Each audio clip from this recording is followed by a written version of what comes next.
سلطة رنجة تحفة جميلة. رنجة اهي بقطعها مكعبات واحدة واحدة كده، بسم الله ما شاء الله، الله أكبر. وأعملها لكم سلطة يا حبايبي. السلام عليكم ورحمة الله. أولا ازيكم يا حبايبي؟ أعمل لكم سلطة رنجة كده جميلة. هقول لكم على الطريقة. خليكم، احنا قلنا هنجيب البطاطس، باقيين 2 بطاطس أعملهم مكعبات كده وأجيبهم وأرجع لكم. خليكم معايا بيهم وأرجع لكم. السلطة اهي، تيجي هنا قرن فلفل أحمر وقرن فلفل أحمر كده، وتقلب مش هوريكم اهو. بقولنا ايه يا حبايبي، قلنا البطاطس اهيت بالفلفل نحطها كده، وهنجي نحط الرنجة كده اللي احنا مقطعينها مكعبات، نحطها كده برضو. انا بصور بيض وبعمل بيض. هنقلب كده بالراحة. اي شوكة قدامك كده شيليها، اي شوكة كده شيليها. نقلب كده.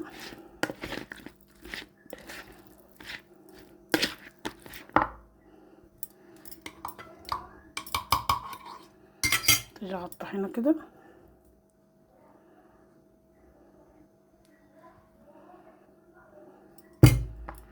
نقلب كده برضو.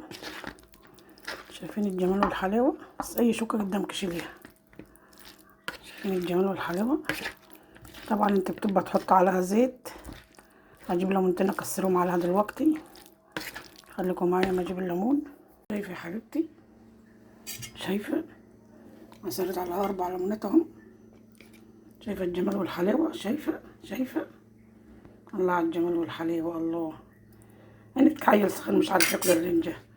انا مخليه برضو رنجه من غير ما اعملها، للي مش عايز ياكل ديت ياكل ديت. شايفه الجمال والحلاوه؟ الله على الرنجه وجمالها. الله بالبطاطس والفلفل يا حبايبي والطحينه، بسم الله ما شاء الله، الله اكبر. شايفين؟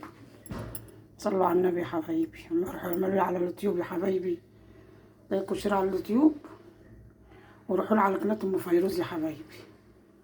روحوا لي شيروا لي عليها يا حبايبي. شايفين الجمال؟ كل سنه وانتم طيبين وبمناسبه شم النسيم يا حبايبي. والسلام عليكم ورحمه الله وبركاته.